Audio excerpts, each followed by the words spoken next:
নমস্কার, আমি doctor Arindam Ghosh. Nehru memorial techno global hospital ব্যারাকপুরের তরফ থেকে নিয়ে এলাম একটা দারুণ খবর। পয়লা বৈশাখ অর্থাৎ 15ই এপ্রিল আমাদের হসপিটালে চালু হচ্ছে একটি অ্যাডাল্ট ভ্যাকসিনেশন সেন্টার।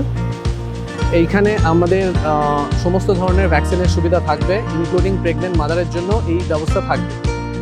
মনে রাখবেন, যারা 60 অথবা যাদের high blood pressure, high blood sugar, heart, lungs অথবা কিডনির অসুখে ভুগছেন, তাদের ক্ষেত্রে নিউমোনিয়া এবং ইনফ্লুয়েঞ্জা ভ্যাকসিন শুধু যে ইনফেকশনের তীব্রতা কমাতে সাহায্য করে তাই নয়, বারে বারে করে হসপিটালে ভর্তি হওয়া ঝুঁকি কমাতেও যথেষ্ট সাহায্য করে।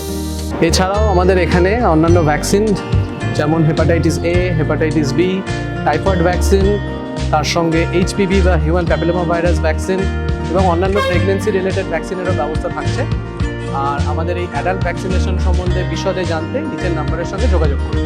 নেহেরু মেমোরিয়াল টেকনো গ্লোবাল হসপিটালের তরফ থেকে আপনাদের জানাই নতুন বছরের আন্তরিক প্রীতি ও শুভেচ্ছা। সুস্থ থাকবেন, ভালো থাকবেন, নমস্কার।